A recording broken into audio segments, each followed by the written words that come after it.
Hello beautiful souls, कैसे हैं आप।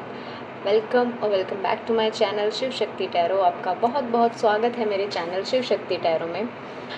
आज हम बात करेंगे अर्थ साइन के मई 2025 की।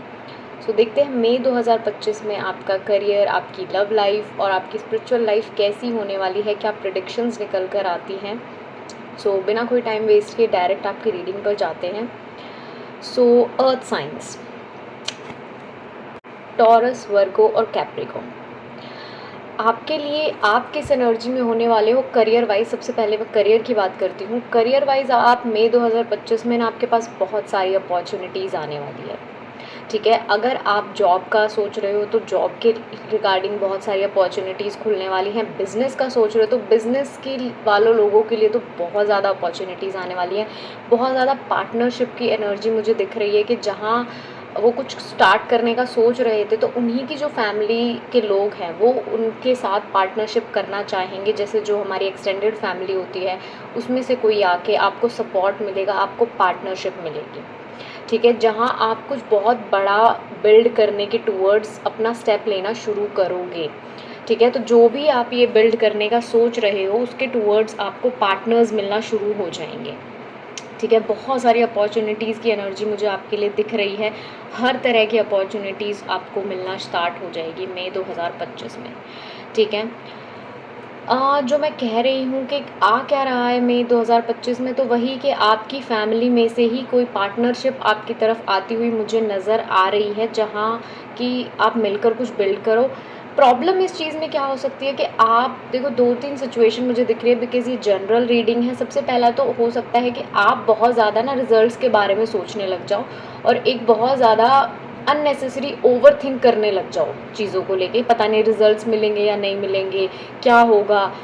सेकंड, अगर आप जैसे फैमिली से पार्टनरशिप मैं बोल रही हूँ कि फैमिली के साथ मिलके आप कुछ करना चाहते हो, तो आप हो सकता है कि बहुत ज़्यादा उस चीज़ पर सोचने लग जाओ कि ये लोग पता नहीं मुझे धोखा तो नहीं दे देंगे मेरी फैमिली से, या पहले उनका पास्ट रिकॉर्ड कुछ ऐसा हो सकता है कि उन्होंने आपको डिच कर दिया हो।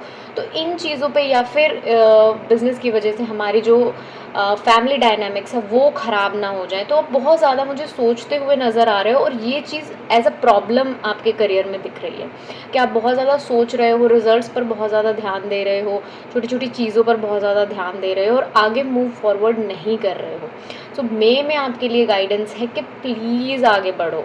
ठीक है, अगर आप इन्वेस्टमेंट का सोच रहे हो या कुछ नया शुरू करने का सोच रहे हो तो प्लीज़ मई 2025 में उसका शुभ आरंभ श्री गणेश आपको करने के लिए बोला जा रहा है कि ट्रस्ट करो, थोड़ा सा ट्रस्ट दिखाओ अपने फैमिली मेम्बर्स के ऊपर या जो भी पार्टनर्स आपके पास आ रहे हैं, जो भी अपॉर्चुनिटीज़ आ रही हैं, अपनी खुद की कैपेबिलिटीज़ के ऊपर। ठीक है, तो आपको बहुत बैलेंस करने के लिए बोला जा रहा है कि डरो मत, नेक्स्ट स्टेप लो और थोड़ा सा बिजी हो जाओ अब अपनी लाइफ में और थोड़ा सा करियर पर ध्यान देना शुरू करो। ठीक है, तो करियर के लिए आपके लिए यही गाइडेंस मुझे दिख रही है कि जो अपॉर्चुनिटीज़ आ रही हैं उनको आपको ग्रैब करना है, बहुत ज़्यादा सोचना नहीं है, बहुत ज़्यादा रिजल्ट्स के चक्कर में नहीं पड़ना है और नेक्स्ट स्टेप्स लेने हैं। अर्थ साइंस, अगर हम आपकी लव लाइफ के बारे में बात करें तो मुझे दिख रहा है कि आप मई में थोड़ा सा मुझे कंफ्यूज नज़र आ रहे हो। ये कन्फ्यूजन मुझे दिख रही है दिल और दिमाग के बीच के। दिमाग को सारी चीज़ें पता है आपकी लव लाइफ के रिगार्डिंग, बट आपका जो दिल है वो एक्सेप्ट नहीं कर पा रहा है। ये कोई एक पर्टिकुलर रिलेशनशिप या फिर पर्टिकुलर पर्सन पे आप स्टक हो सकते हो। ये कोई आपके पास्ट से हो सकता है या अभी भी हो सकता है और आपको सारी चीज़ें पता है कि आपका कोई फ्यूचर नहीं है या फिर आप साथ नहीं हो सकते, but still you are stuck on that particular person, on a particular relationship. बहुत मुझे आपके दिल और दिमाग के बीच बहुत सारी फाइट्स नज़र आ रही हैं कि आपका आपके दिमाग को सारी चीज़ें पता है बट आपका दिल अभी वो चीज़ एक्सेप्ट नहीं कर रहा है। ओके, जो आता हुआ नज़र आ रहा है आपकी लाइफ में वो भी मुझे यही नज़र आ रहा है कि कुछ ना कुछ हार्श सिचुएशंस आपकी लाइफ में नज़र आ रही है आती हुई लव लाइफ में, जहाँ आपको बहुत स्ट्रिक्ट डिसीजंस लेने पड़ सकते हैं कि जहाँ आप बहुत ज़्यादा परेशान हो जाओ कि आपका दिल माने ही ना किसी चीज़ को लेके और आपको फाइनली एक डिसीजन लेना पड़े कि दैट्स इट, अब मुझे इस चीज़ में आगे बढ़ना है। ठीक है, तो बहुत सारे लोगों के लिए मुझे ये मूव ऑन की ही एनर्जी दिख रही है कि जहाँ वो न्यू बिगिनिंग से बहुत डर रहे हैं, किसी एक चीज़ से मूव ऑन नहीं कर पा रहे हैं एक पर्सन से, तो मई में मुझे दिख रहा है कि आप फाइनली एक बहुत स्ट्रिक्ट डिसीजन बना लो कि दैट्स इट। आप बहुत ज़्यादा दिमाग से हेड स्ट्रॉन्ग होकर कोई डिसीजन ले लो कि भाई ऐसे नहीं चलने वाला, मुझे मूव ऑन करना ही पड़ेगा, बिकॉज़ देयर इज़ नो वे कि ये रिलेशनशिप आगे चल सकता है। ठीक है, तो मई में मुझे आपके लिए वो नज़र आ रहा है, और जो एक्शंस मुझे आपके लिए दिख रहा है और गाइडेंस दिखी है वो एक बहुत डीप लेवल पे मुझे आप लोगों के लिए दिखी है। तो अगर आपको समझ आती है तो समझिए, आपको ये बोला जा रहा है कि जिस रिलेशनशिप पे आप स्टक हो, ठीक है, कि आप इतना ज़्यादा उस रिलेशनशिप, वो बहुत ज़्यादा इम्पॉर्टेंट हो सकता है आपके लिए, आप बहुत सोल लेवल पे किसी पर्सन के लिए कुछ फील कर सकते हो, बट स्टिल कोई रीज़न है कि you can not be together. ठीक है, ये कोई भी रीज़न हो सकता है कि आप उनके साथ नहीं रह सकते। तो आपको ये कहा जा रहा है कि सिर्फ फिज़िकली साथ रहना नहीं होता, कभी कभी हम सोल लेवल पे भी इतने अटैच्ड होते हैं कि हम सोल लेवल पर साथ रह सकते हैं।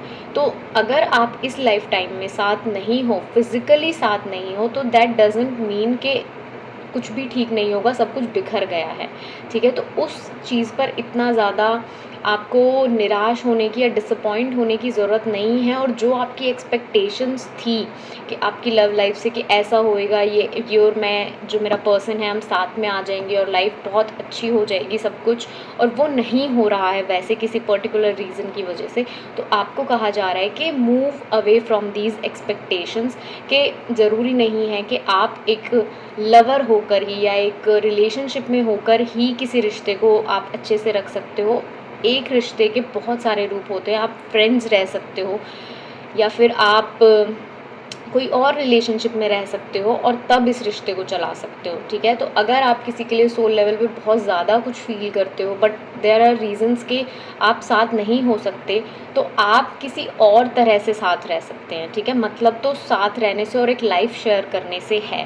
तो अगर एज अ पार्टनर्स आप लोग नहीं शेयर कर पा रहे हो, तो किसी और तरीके से शेयर करो। ठीक है, आप सोलमेट्स बनकर भी रह सकते हो। सोलमेट्स के बहुत सारे रूप होते हैं, बहुत सारे तरीके से हम सोलमेट्स बन सकते हैं। सो ये बहुत डेप्थ मुझे दिखी इस चीज़ में, बट ये आया है सामने, तो हो सकता है बहुत सारे लोगों को ये सुनने की ज़रूरत हो। सो ये आपके लिए मैसेज था लव लाइफ से। ठीक है, सो अब अगर बात करें आपकी स्पिरिचुअल लाइफ की या आपकी होम लाइफ की, तो मुझे आप एक बहुत नीडी एनर्जी में नज़र आ रहे हो मई में, कि आप कुछ चीज़ डिमांड तो कर रहे हो, यूनिवर्स से कुछ मांग तो रहे हो, भगवान से कुछ मांग रहे हो, बट बहुत नीडी वाली पोजीशन में जाके मांग रहे हो कि प्लीज़ मुझे दे दो ना, मुझे चाहिए ही।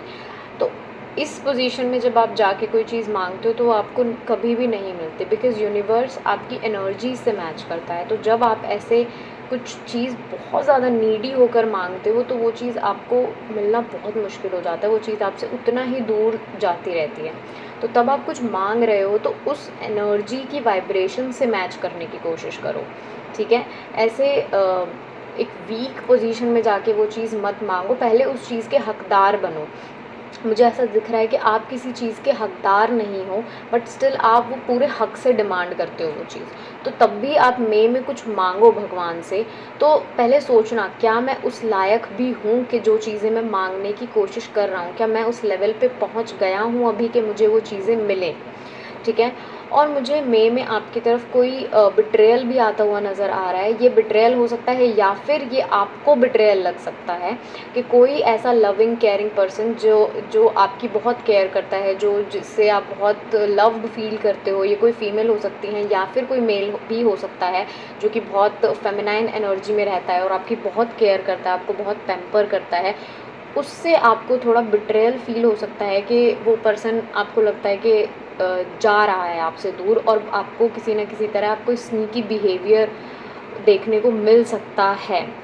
ठीक है, so look out for that. और नेक्स्ट मुझे क्या दिख रहा है कि कुछ चीज़ें जो एंड हो चुकी हैं आपकी लाइफ में, उनकी बातें दोबारा आपको सुनने को मिल सकती हैं, या तो आपके दिमाग में खुद से वो बार बार वो थॉट्स गूंजते रहेंगे, वो बातें गूंजती रहेंगी, जो कि चीज़ एंड हो चुकी है बिल्कुल, अब कुछ नहीं बचा उस चीज़ में, बट वो सिचुएशंस, वो चीज़ें दोबारा से हीलिंग के लिए ऊपर आएंगी और आपके दिमाग में वो बातें गूंजती रहेंगी। या फिर कोई पास से किसी पर्सन का मैसेज आ सकता है, या उस पर्सन की कहीं बात चल सकती है तो आपके दिमाग में अचानक थॉट्स आ सकते हैं। तो कुछ ना कुछ ऐसी चीज़ आपको बेचैन कर सकती है मई में।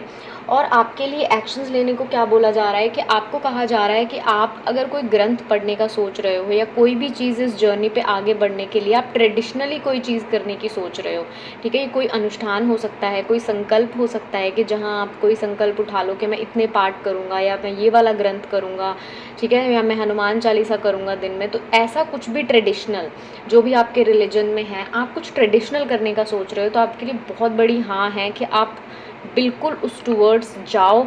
और चीज़ें अब आपको कहा जा रहा है कि थोड़ा-सा ना चीज़ों की डेप्थ को समझने की कोशिश करो, ठीक है? और उस रिगार्डिंग अगर आपको एकांत में भी जाना पड़े, आइसोलेट अपने आप को करना पड़े, तो वो भी कर लो, बट चीज़ों की ना गहराइयों को अब आप समझने की कोशिश करो, ठीक है? चीज़ों की डेप्थ में जाओ, ऊपर-ऊपर से जो अभी तक आप चीज़ें समझते हो उसको छोड़ो और गहराई में जाओ। और ये आप तभी जाओगे तब आप अच्छे से अपना पूजा पाठ कर रहे हो, अपना नाम जाप कर रहे हो, अपनी माला कर रहे हो, ग्रंथ पढ़ रहे हो। तो अपनी नॉलेज को एक्सपैंड करने के लिए आपको बोला जा रहा है, जो कि अभी मुझे बहुत लिमिटेड नज़र आ रही है। तो अगर आप स्पिरिचुअल लाइफ में अपनी ग्रो करना चाहते हो, तो इस वक्त जो है आप अगर एकांत में जाने को आपको बोला जाए, थोड़ा टाइम इन चीज़ों को देने का बोला जा रहा है, तो प्लीज़ आप उस पर ध्यान दीजिए। बिकॉज़ ये मई का महीना आपके लिए बहुत सिग्निफिकेंट है, जहाँ बहुत कोई हार्ट ब्रेक भी आपको फेस करना पड़ सकता है। बट मुझे ये ऐसा दिख रहा है कि शायद ये सारी चीज़ें आएंगी ही इसलिए ताकि आप एकांत में चले जाओ और अपना इन चीज़ों को समय देना शुरू कर दो, ठीक है? और आप एनर्जी समझ जाओ, आप वाइब्रेशन समझ जाओ कि ये चीज़ें क्या होती हैं और मुझे कैसे काम करना है। और ये जो नीडीनेस की एनर्जी है आपकी, अनवर्दीनेस की एनर्जी, इससे आप थोड़ा ऊपर उठ पाओ, इस पर थोड़ा काम कर पाओ, ठीक है? सो अब बात करते हैं ओरेकल कार्ड्स की, जहाँ बहुत रैंडम मैसेजेस मैं आपको दूंगी। तो हो सकता है सारे मैसेजेस आपके साथ रेजोनेट ना हो, कुछ हो या फिर कुछ ना हो, या फिर सारे ही हो जाएं। तो जितना आपके साथ आपके लाइफ के साथ रेजोनेट हो उतना आप समझिए इस चीज़ को और उतना ही लीजिए, बाकी यहीं पर छोड़ दीजिए, ठीक है? सो सबसे पहले मैं बात करूँ, 3 कार्ड्स मैंने निकाले हैं अलग अलग डेक से और तीनों कार्ड्स आए हैं फॉरगिवनेस के। तो जिस भी चीज़ को आप पकड़ कर बैठे हो और उस चीज़ को माफ़ नहीं कर पा रहे हो, तो आपके लिए बोल्ड लेटर्स में यूनिवर्स ने लिखा है कि प्लीज़ छोड़ दो, please forgive that person, forgive that situation. उस पूरी सिचुएशन को जाने दो। बिकॉज़ मुझे क्या दिख रहा है कि अगर आप उन्हें फॉरगिव नहीं करते और लाइफ में मूव ऑन नहीं करते, तो कुछ ना कुछ डिवाइन इंटरवेंशन ऐसा होने वाला है कि जो आपके सोल के लेवल अप के लिए, आपको आगे बढ़ाने के लिए हो सकता है, जो प्रेजेंट में आपकी लाइफ में स्मूथ सिचुएशंस चल रही हैं उनको थोड़ा हिलाया जाए, ठीक है? तो जो मैं बात कर रही थी कि आपको थोड़ा बिट्रेयल फेस करना पड़ सकता है या कोई ऐसी सिचुएशन आ सकती है, तो ये डिवाइन इंटरवेंशन हो सकता है आपकी लाइफ में कि जिससे कि आप आगे मूव फॉरवर्ड कर पाओ, लोगों को माफ़ कर पाओ। तो ऐसी सिचुएशन आने से पहले ही आपके लिए वार्निंग है कि प्लीज़ अपना हार्ट चक्रा ओपन कीजिए, बहुत ज़्यादा बंद है, और लोगों को माफ़ कीजिए। माफ़ करने का मतलब ये बिल्कुल नहीं होता कि आप जाके उन्हें गले लगा लो या फिर सब सिचुएशन भूल जाओ। माफ़ करने का मतलब ये होता है कि आप एक डीपर लेवल पे सिचुएशन को समझते हो और आप कहते हो कि ठीक है, मैं लेट गो करता हूँ, ठीक है? इनका जो जस्टिस होना है, कार्मिक जस्टिस, वो भगवान अपने आप देखेंगे, बट मैं इस पूरी सिचुएशन को ऐसे देखता हूँ कि भाई ये होना था, हो गया, दैट्स इट, अब मैं आगे बढ़ता हूँ। ये आपके खुद के हित के लिए है ये चीज़, ठीक है? किसी का इसमें कोई फ़ायदा नहीं है, ठीक है? बहुत लोगों के लिए मुझे दिख रहा है कि तब आप ये माफ़ी जो है दे दोगे और मूव फॉरवर्ड करोगे, तो आपके लिए डिवाइन जस्टिस मुझे दिख रहा है कि डिवाइन जो है खुद आगे आएगा और आपको जस्टिस दिलाएगा जो भी आपके साथ गलत हुआ है, ठीक है? बहुत फ्यूअर लोगों के लिए मुझे एक न्यू रिलेशनशिप शुरू होता हुआ नज़र आ रहा है कि जब वो ये पुरानी चीज़ों को बिल्कुल हील कर लेंगे कम्प्लीटली, जो रिलीज़ करना है वो कर देंगे, तो एक ब्यूटीफुल सा बैलेंस्ड रिलेशनशिप मुझे आता हुआ उनके लिए दिख रहा है। और बहुत लोगों के लिए मुझे प्रॉस्पेरिटी आती हुई दिख रही है कि वो जो भी काम करेंगे उसमें उन्हें बहुत सारी तरक्की मिलने वाली है, ठीक है? हाँ, नेक्स्ट जो मैं बिज़नेस के रिलेटेड कह रही थी कि प्लीज़ एक्शन लो और आगे बढ़ो। तो ओरेकल कार्ड्स में भी वही आए हैं बिजनेस के रिगार्डिंग और लाइफ के रिगार्डिंग भी जनरली, कि एक्शंस लो, आगे बढ़ो। आप बहुत पीछे चल रहे हो और बहुत ज़्यादा पीछे की बातों को सोच रहे हो, अब फाइनली आपका टाइम आ गया है कि आप आगे बढ़ो। सो नेक्स्ट जो कुछ फ्यू वीक्स हैं वो आपके होने चाहिए माफ़ करने के और आगे बढ़ने के और हील करने के। अब फाइनली आप रेडी हो हील होने के लिए और अपना लेवल अप करने के लिए, ठीक है। सो आपको कहा जा रहा है ट्रस्ट एंड लॉयल्टी, किसी का ट्रस्ट ब्रेक नहीं करना। मई के महीने में अगर आपको ऐसा कोई भी अपॉर्चुनिटी मिले जहाँ कि आपको ये लगे कि मैं ट्रस्ट ब्रेक करके मैं आगे बढ़ जाऊँ बिकॉज़ ये ईज़ी है, तो बिल्कुल मत करना। और जो आपके आसपास वाले लोग हैं अगर उन पे भी आपको शक हो तो थोड़ा सा लॉयल रहने की कोशिश करना, सिचुएशंस को डीपर लेवल पे देखना, ठीक है। बहुत ज़्यादा रिएक्ट मत करना उस सिचुएशन पे। आपके लिए यहाँ भी यही मैसेज है कि आपका जो इनर सेल्फ है उससे कनेक्ट होने के लिए आपको कहा जा रहा है, जैसा मैंने अभी बोला कि एकांत में जाओ, आप ग्रंथ पढ़ सकते हो, वो चीज़ आपको बोली जा रही है। और आपको कहा जा रहा है कि हिम्मत रखो, चीज़ें बार बार करते रहो। एक बार वर्कआउट नहीं करी कोई बात नहीं, दोबारा करो, ठीक है। तो रुकना नहीं है, अपनी पर्सनल ग्रोथ आपको करते रहनी है। मई के महीने में कोशिशें करते रहनी है, रुकना बिल्कुल नहीं है पूरे मई में। ओके, सो ये एनर्जी है ओरेकल कार्ड्स की। सो या दैट्स इट, ये थी आपकी रीडिंग। आई होप आपको इससे थोड़ी गाइडेंस मिली हो, थोड़ी होप मिली है तो मुझे कमेंट सेक्शन में ज़रूर बताइएगा कि आपको रीडिंग कैसी लगी, कितनी रेजोनेट हुई। और इस वीडियो को लाइक शेयर करना ना भूलें, मेरे चैनल को सब्सक्राइब करना ना भूलें। मैं आपको मिलूँगी नेक्स्ट रीडिंग में, तब तक के लिए बाय।